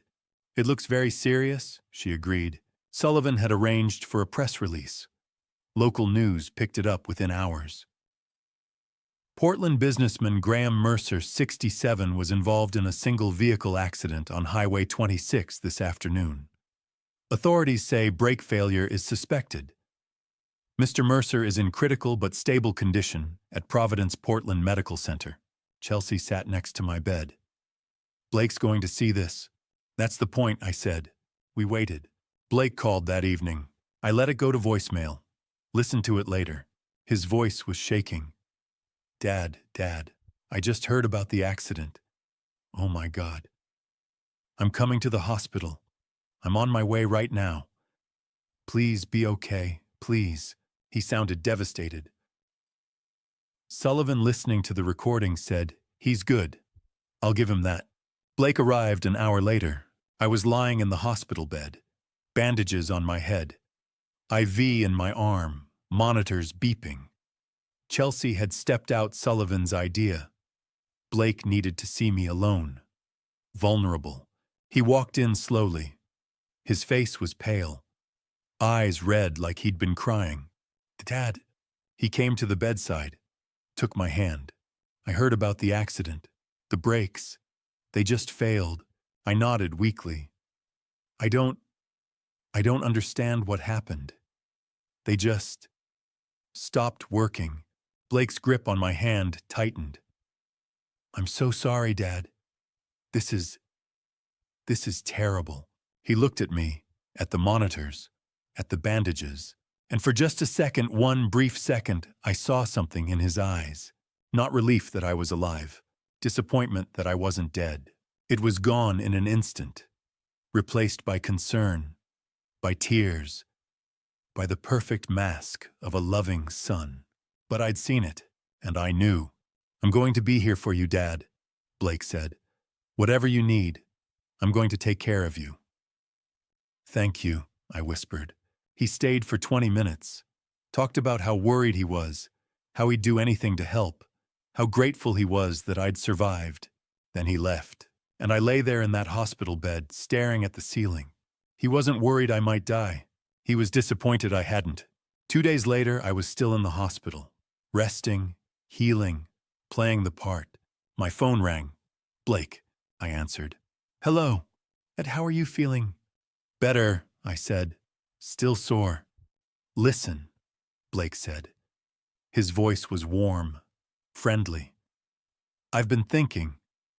When you get out of there, when you're feeling a little stronger, I want to take you out on a boat. Fresh air, ocean breeze. It'll help you recover. Just you and me. Like we used to do when I was a kid. My blood went cold. A boat trip, I said slowly. Yeah, I've got access to a friend's yacht. Nothing fancy. But it'll be good for you. Get away from all this stress. What do you think? I looked at Sullivan, who was sitting in the corner of the room listening. He nodded. That sounds nice, Blake, I said. Let's do it. Great, Blake sounded pleased. I'll set it up. We'll go next week. You just focus on getting better, okay? Okay. I hung up. Sullivan stood up. That's it. That's the third attempt. He's taking you out on a boat. To finish what the truck didn't, I said. Exactly. Sullivan pulled out his phone. We've got 1 week to prepare, and this time we're going to catch him in the act. Before I tell you what happened on that boat, if you're still here, comment below. Would you have gone? Would you have trusted your son one last time or walked away? Let me know you're with me. And a quick note, parts of what follows contain fictionalized elements. If you'd prefer not to continue, feel free to stop here. I knew what I was doing. That morning, sitting in my kitchen at 6:30, watching the sun try to break through the gray clouds, I knew exactly what I was walking into. This was it. The final chance to get ironclad evidence, to catch Blake red-handed. Not just fraud, not just sabotage, but intent to harm. In the act, with witnesses, with proof no lawyer could explain away. It was dangerous. Maybe the most dangerous thing I'd ever done in my life, but it was the only way to expose him, to bring him to justice, to end this once and for all. So I got dressed, put on jeans and a warm jacket, and I waited for my son to arrive. Blake arrived at 7 sharp. The yacht was beautiful, 45 feet, white and gleaming. The kind of boat you buy with money you took from your father. Chelsea walked me to the door. Her face was pale. Dad, her voice broke. I'll be fine, I said. Sullivan has everything covered. The Coast Guard, police boats just over the horizon, helicopter, GPS tracker in my jacket. The moment I say the word, they'll be there. What if something goes wrong? I kissed her forehead. Then you'll have evidence to put Blake away for a long time. Either way, this ends today. She hugged me tight. I love you, Dad. I love you too, sweetheart. Blake honked the horn. I pulled away from Chelsea and walked to the truck. Blake smiled when I climbed in. Morning, Dad. Beautiful day for a boat ride, huh? Beautiful, and I said. The yacht was docked at a marina near the mouth of the Columbia River, where the river meets the Pacific Ocean. Cold water, gray skies. Not many boats out this early. Blake helped me aboard, started the engine. We pulled away from the dock. Chelsea stood there watching us go. I could see her getting smaller and smaller, until she was just a dot. Then nothing, just water, sky, and my son. For the first hour, it was almost normal. Blake talked about when he was a kid, about the fishing trips we used to take, about how I'd taught him to tie knots, how to cast a line, how to read the water. You remember, Dad. That time I caught the salmon, I was so excited I almost fell overboard. I remembered. He'd been 12. Linda had taken pictures. We'd grilled that fish for dinner, and Blake had talked about it for weeks. I remember, I said. Now, 25 years later, we were on another boat. And Blake had very different plans. We were 5 miles offshore now. No other boats in sight. Just gray water in every direction. Blake slowed the engine. then stopped it completely. The sudden silence was deafening. Just the sound of waves against the hull. Wind. Seagulls somewhere far away. "I want a drink, Dad." Blake went below deck, came back with a bottle of whiskey. My favorite brand. I brought the good stuff. He poured a glass, held it out to me. I remembered Sullivan's warning. Don't eat or drink anything he gives you. Not right now, Blake. I'm still feeling a little weak from the accident. Blake's smile flickered. Right. Of course. He set the glass down, looked at me, and something in his face changed. Dad, I need to tell you something. My heart started pounding. What is it? Blake turned away, looked out at the water. When he turned back, his eyes were different. Cold.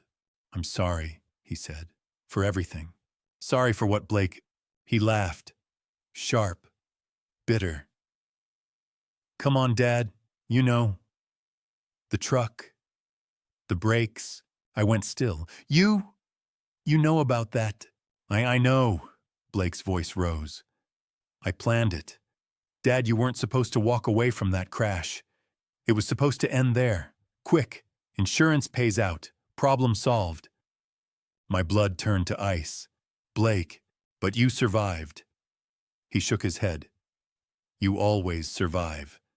So now, he took a step toward me. Now I have to handle this myself. Out here, where we're completely alone, I backed up against the railing. Blake, don't do this. I'm your father. Chilakan, and you're the man who never trusted me. Never gave me what I needed. Always looked at me like I wasn't good enough. His voice was shaking, with rage, with years of something I'd never seen before. So now, Dad, you're going to give me everything. The house, the money, all of it. He moved toward me. I'd imagined this moment, prepared for it. But when Blake grabbed my jacket and moved me toward the railing, all the preparation went out the window. I was 67 years old. He was 42. Stronger, faster. He was forcing me back. His hands on my chest. My feet slipping on the wet deck. The railing pressing into my back. Cold water 5 feet below. 5 miles from shore. Blake's face was twisted. Not with anger, with determination. Like this was just a task to complete. I'm sorry, Dad, he said, and pushed harder. I felt the railing dig into my spine, and I screamed, Linda, Linda, Linda. Blake froze. What, Mom? Why are you? Then he heard it. Engines, roaring, getting closer. He spun around. 3 police boats. Coming fast. Lights flashing. And overhead, the whump, whump, whump of helicopter blades. Blake's face went white. No, no, no, no, a voice boomed over a loudspeaker. Detective Sullivan. Blake Mercer, put your hands up. Step away from your father. You're under arrest. Blake stared at the boats, at the helicopter, at me. You set me up. I was gasping, shaking. No, Blake. You walked into this yourself. I just stopped running. The police boats pulled alongside. Officers in tactical gear jumped aboard, grabbed Blake, moved him away from me, secured his hands behind his back. Tim Blake Mercer, you're under arrest for conspiracy, fraud, endangerment, and threatening behavior. The officer reading his rights kept talking, but I couldn't hear anymore. Blake was yelling, He's my father. How could you do this to me? I'm your son. They guided him toward the police boat. He twisted around, looked at me. Dad. Dad, please. I stood there, watching him. I'm not your father anymore, I said quietly.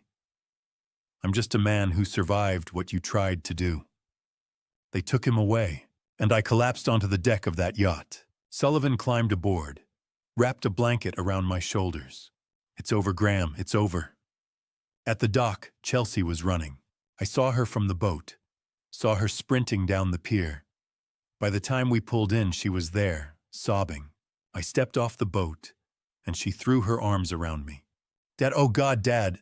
I held her, felt her shaking. Or maybe that was me shaking. Over her shoulder, I watched the police car drive away, Blake's face in the back window, looking at me, and I felt nothing. Not anger, not grief, not relief, just empty. Chelsea pulled back, looked at my face. "It's over, Dad. It's really over." I nodded, but standing there on that dock, watching my son disappear into a police car, I knew the truth. I'd lost Blake a long time ago, long before today. Maybe I'd never really had him at all. 3 months passed. The physical wounds healed. The cut on my forehead faded to a thin white line. My ribs stopped aching. I could sleep through the night again. But the other wounds, the ones you can't see, those were still there. And on a cold morning in February, I walked into the Multnomah County Courthouse to watch my son stand trial. The courtroom was packed. Media in the back rows. Strangers who'd followed the case. People who wanted to see how a father and son's story could end like this. I sat in the front row with Chelsea on one side and Philip on the other. Blake sat at the defendant's table, wearing a suit, tie, his hair cut short, face blank, like this was happening to someone else. Our eyes met once, just once. Then he looked away. The prosecution laid out the case methodically, piece by piece, building a wall of evidence so high there was no climbing over it. First up, Bruno Marchetti, the mechanic who'd sabotaged my brakes. He walked to the stand looking 10 years older than he was. Nervous, scared. Mr. Marchetti. The prosecutor said, "Did Blake Mercer approach you with a request?" "Yes." "What did he ask you to do?" Bruno's voice was barely a whisper. "He asked me to cut the brake lines on his father's truck. Not all the way. Just enough so they'd fail after some driving. Make it look like an accident." "And how much did he pay you?" $5,000. "Did you do it?" Bruno looked down. "Yes. And I regret it every day." Next was Simon Vaughn. He presented everything. Photos of Blake at the casino.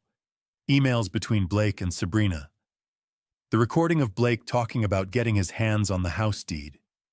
GPS data showing Blake's truck at Bruno's garage. Financial records showing over $200,000 taken from my accounts. The jury took notes, looked at Blake, looked at me. Lindsay Crawford testified about the forged signatures, the unauthorized transfers, the life insurance policy Blake had tried to open in my name with himself as beneficiary. "The signature was nearly perfect," she said. "But something felt wrong. So I called Mr. Mercer to verify. He had no knowledge of it." Detective Sullivan walked the jury through the investigation, the surveillance, the yacht operation, the recording of Blake's confession on the boat. "Mr. Mercer agreed to wear a wire," Sullivan explained. "He put himself at significant risk to gather evidence of his son's intentions. When Blake began threatening him on the yacht, Mr. Mercer used the code word we'd established. That's when we moved in." They played the recording. Blake's voice filled the courtroom. "You weren't supposed to walk away from that crash. It was supposed to end there. Quick. Insurance pays out. Problem solved."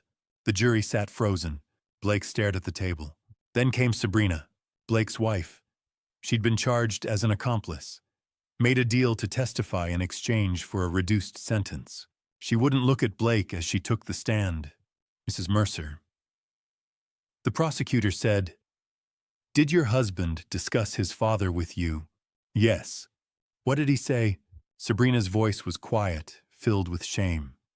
"He said his father was old, that he would be gone soon anyway. He said that once Graham was gone, we would have everything, the house, the money, all of it." "Did you object to those statements?" She hesitated for a long moment. "No, I didn't." Blake's attorney stood.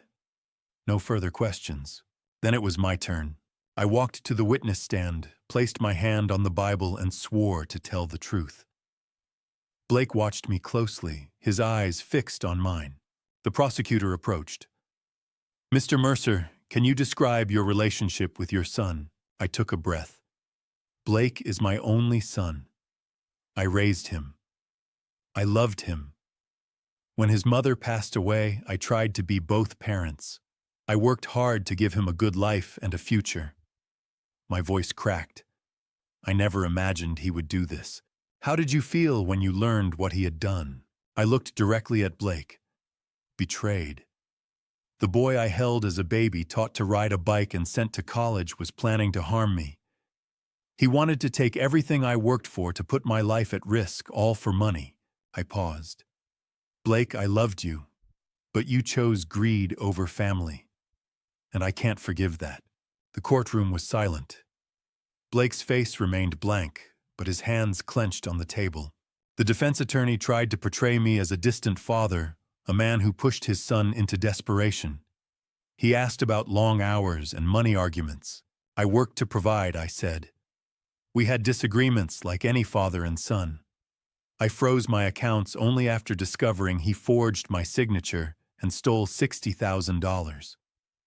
I wasn't perfect, but I never lied to him, never took from him, and never tried to harm him. Everything I did was to protect myself from my own son. The defense sat down. The jury deliberated for 3 hours. We waited in a side room. Chelsea held my hand. Philip paced. I stared at the wall. When we returned, the courtroom fell silent. The foreman stood. On the charge of conspiracy to cause serious harm, we find the defendant guilty. On the charges of fraud, forgery, and financial conspiracy, we find the defendant guilty on all counts. Whispers filled the room. Blake stared straight ahead. Tears ran down my face, not from relief, but from loss. The judge spoke firmly, listing betrayal, greed, and lack of remorse. Then she delivered the sentence, 15 years in state prison. Blake would be 57 when he got out. I would be 82 if I was still alive. They led him away. At the door, Blake turned back. For 1 second, I saw real regret. He mouthed, "I'm sorry, Dad." The doors closed and he was gone. Outside, Chelsea hugged me. Philip told me I did the right thing. Cameras flashed, but I ignored them and drove home. 6 months after the trial, I moved to Seattle. Chelsea helped me find a small apartment in Capitol Hill. Close enough that we could meet for coffee every morning. Far enough from Portland that I didn't see Blake in every corner. I needed a fresh start. Seattle gave me that. The routine helped. Morning coffee with Chelsea. Walks through Pike Place Market. Therapy twice a week with Dr. Morrison. You didn't fail as a father, Graham," she'd say. Blake made his own choices. I wrote in my journal every evening. About Linda. About Blake when he was young, before everything went wrong. The memories hurt, but they also helped. I joined a book club, volunteered at a food bank, made new friends. Life didn't feel good yet, but it felt bearable. And some mornings I'd realize I hadn't thought about Blake for hours. The weight was lifting. One morning, I saw Mrs. Halford's watch on my dresser. Silver. Hands frozen at 3:15. I realized I'd never thanked her. The woman who'd warned me, who'd given me this watch, who'd saved my life. I had to find her. It took 3 days of calls. Finally, I found her. Riverside Assisted Living. Room 3B. I drove to Portland the next morning, alone. Stopped at a flower shop and bought roses, Linda's favorite. Mrs. Halford was sitting by the window. Thinner, older, hair completely white. But when she saw me, her face lit up. "Graham Mercer," she said quietly. "I wondered if I'd ever see you again." I handed her the roses. "I came to thank you. You saved my life. Tell me what happened." So I told her everything. The gambling, the theft, the breaks, the yacht, the trial, the 15 years. She listened without surprise, just nodded. "I'm glad you're still here, Graham." I pulled out the watch. "I want to give this back." She shook her head. "No, it belongs to you now." A reminder that sometimes stopping is the bravest thing you can do. I hesitated. "Do you ever see your son?" "Sometimes," she said. "I visit him in prison. Not for him. For me." I needed to make peace with what happened. To forgive myself. She took my hand. You don't have to forgive Blake Graham. But you have to forgive yourself. I felt tears coming. I should have seen it. We see what we want to see, especially with our children. She squeezed my hand. That's why I warned you. To give you what I never had time to protect yourself. We sat quietly for a moment. What will you do now? She asked. I don't know. I'm healing, but I don't know what comes next. She smiled. You'll figure it out. I stayed for an hour. When I stood to leave, I hugged her carefully. Thank you for everything. You're welcome, Graham. I was at the door when she called out. Graham. I turned. Don't waste this second chance. Use it. Help others who need what you once needed. A warning, a friend, a way out. I stood there looking at her, and suddenly I understood. I know what I have to do, I said. She smiled. I thought you might. On the drive back to Seattle, I couldn't stop thinking about her words. Help others who need what you once needed. People being lied to by family. Stolen from. Manipulated. People who didn't know how to protect themselves. Who felt guilty for suspecting their own children. People like me. I could help them. I didn't know how yet. But I would figure it out. Because Mrs. Halford was right. This was my second chance. And I wasn't going to waste it. 1 year later, I stood in front of about 50 people at a community center in Seattle. Most of them were older. Like me. People who'd come because the flyer said, protecting yourself from family financial abuse. I finished my speech the same way I always did. My name is Graham Mercer. I'm here to tell you something important if someone you love is hurting you. It's okay to walk away. Even if they're family. I paused. Looked at the faces watching me. For years, I thought family meant loyalty no matter what. I thought being a good father meant trusting my son no matter what he did. But I was wrong.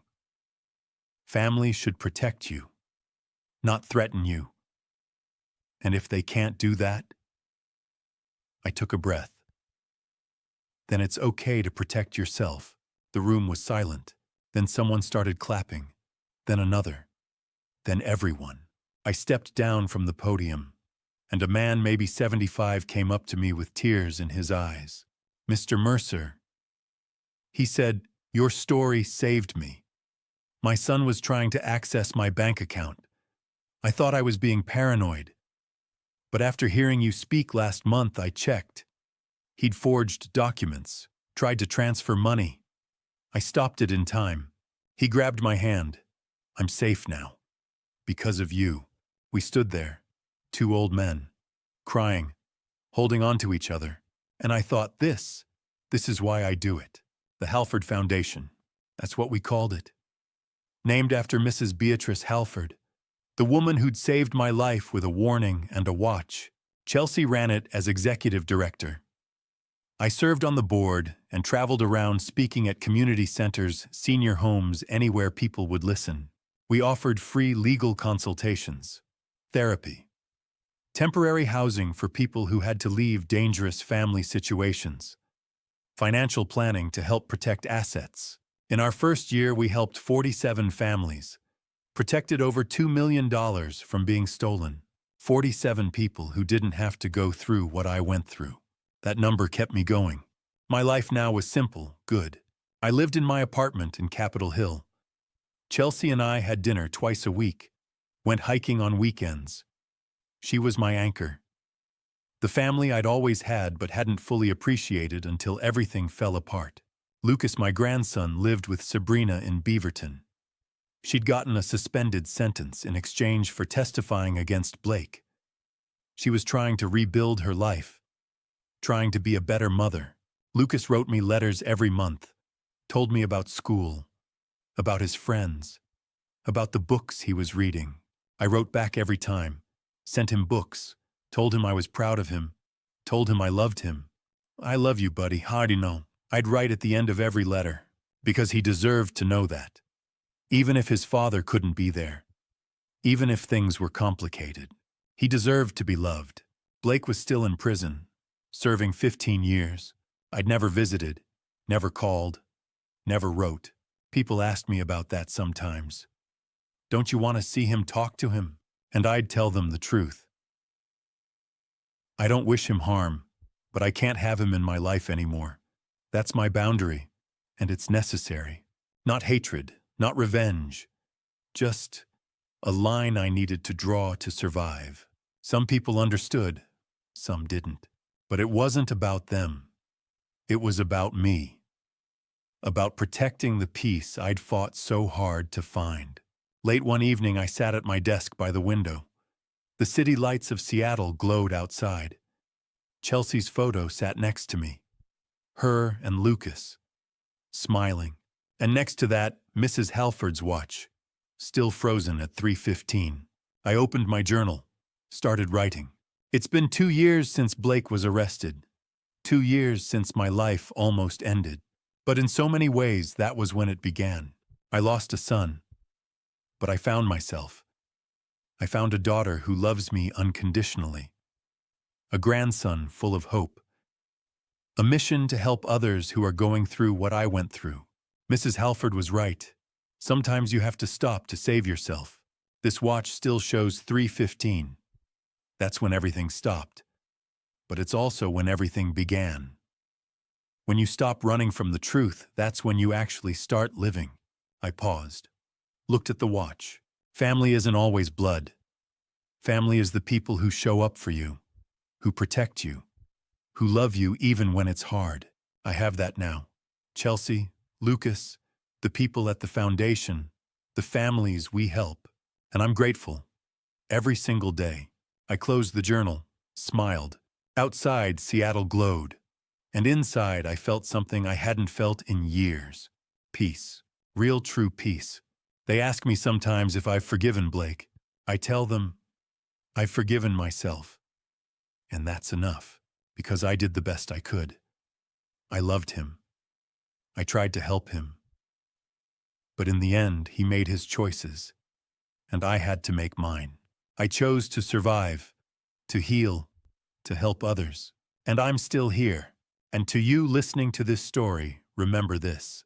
God gave me 3 warnings. 3 chances to see the truth. Mrs. Halford at the hospital. The watch that stopped at 3:15.